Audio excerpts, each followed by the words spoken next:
Assalamualaikum warahmatullahi wabarakatuh. Perkenalkan, nama saya Adista Feratantia. NIM saya 72114191882 AKTP 2019. Di sini saya akan menjelaskan tentang Sistem Informasi Manajemen bab 3.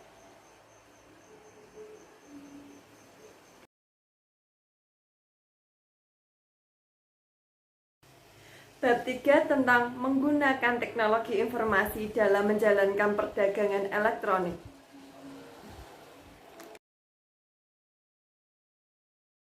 E-commerce di luar batas perusahaan dibagi menjadi dua, yaitu e-commerce bisnis ke konsumen B2C dan juga e-commerce bisnis ke bisnis B2B.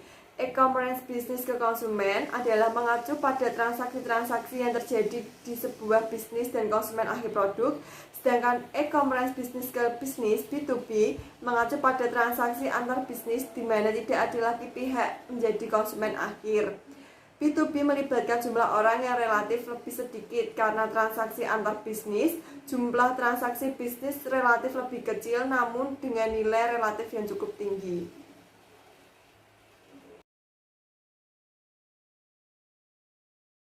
Manfaat-manfaat yang diharapkan dari e-commerce ada 3. Yang pertama, perbaikan layanan pelanggan sebelum, selama, dan setelah penjualan. Yang kedua, perbaikan hubungan antara pemasok dan komunikasi keuangan. Yang ketiga, meningkatkan imbal balik ekonomis atas pemegang saham dan investasi pemilik.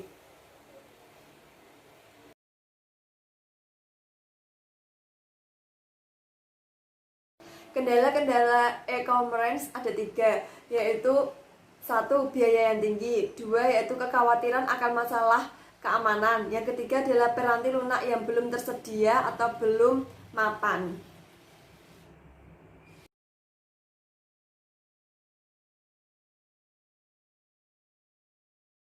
Ruang lingkup e-commerce. Ruang lingkup e-commerce bersifat dinamis dan ruang lingkup pengaruhnya dapat berubah-ubah dalam waktu yang hanya beberapa bulan.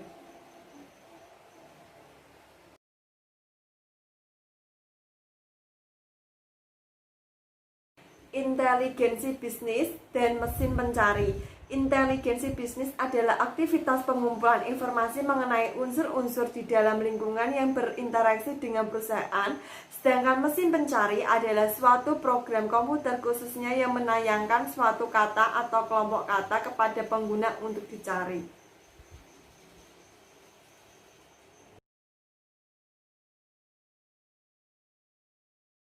Strategi e-commerce dan sistem interorganisasional merupakan strategi di mana unsur-unsur yang ada dikaitkan dengan transmisi data elektronik. Sedangkan pertukaran data elektronik adalah salah satu cara untuk mendapatkan salah satu sistem interorganisasional.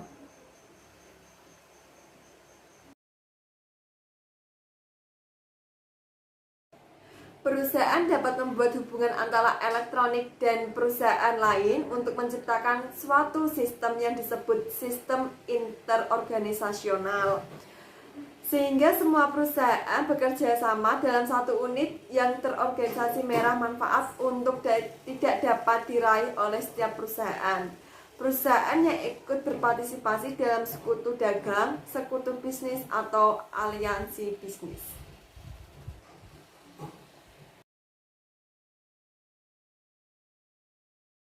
Manfaat iOS dibagi menjadi 2, yaitu efisiensi komparatif dan kekuatan penawaran. Di dalam efisiensi komparatif dibagi menjadi 2 lagi, yaitu efisiensi internal dan efisiensi interorganisasional. Di dalam kekuatan penawaran pun ada bagian-bagiannya, dibagi menjadi 3, yaitu fitur-fitur produk unik. Yang kedua, menurunkan biaya-biaya yang berhubungan dengan penelitian. Yang ketiga, meningkatkan biaya perpindahan.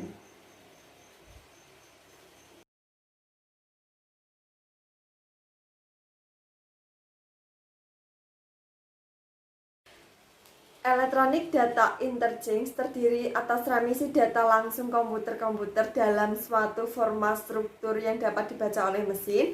Transmisi memungkinkan data dipindahkan dan diterima tanpa harus mengetik ulang.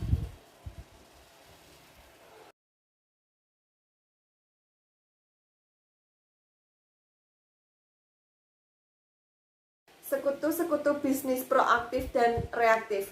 Pada umumnya, mengambil pendekatan proaktif merangsang minat akan iOS dan mendorong partisipasi dalam jaringan. Sedangkan para reaktif menerima atau menolak penawaran sponsor untuk mencapai iOS.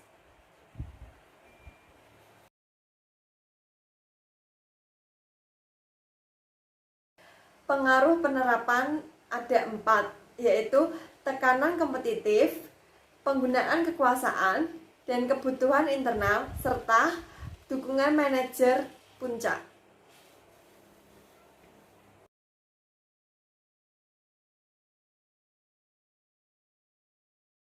Manfaat-manfaat tidak langsung iOS ada 6.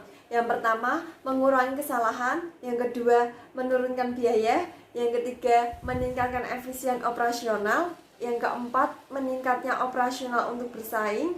Yang kelima, memperbaiki hubungan dengan sekutu dagang. Yang keenam, memperbaiki layanan pelanggan.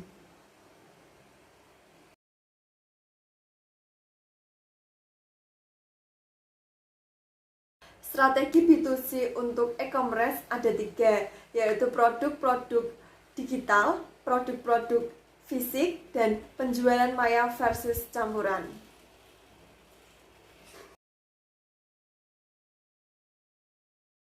Langkah-langkah e-commerce berikutnya ada 2, yaitu perdagangan bergerak dan nirkabel berkelas bisnis di semua tempat. Perdagangan bergerak adalah penggunaan telepon seluler dan asisten digital pribadi untuk melakukan e-commerce nirkabel.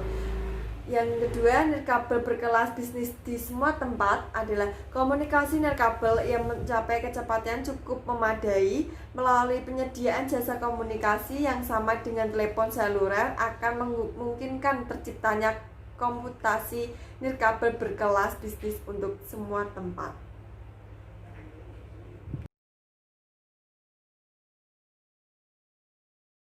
World Wide Web atau dikenal dengan WWW adalah kumpulan komputer yang bertindak sebagai server isi atau kandungan yang menyimpan dokumen-dokumen di format untuk memungkinkan dilihatkannya teks, grafik, dan video sekaligus.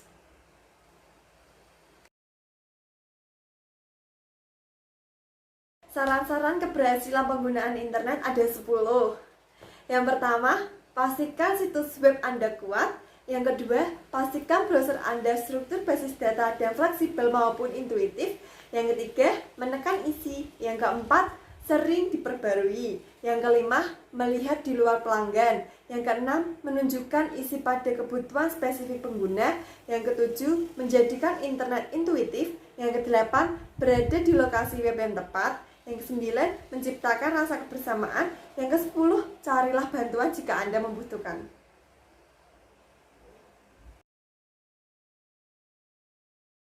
Sekian dan terima kasih.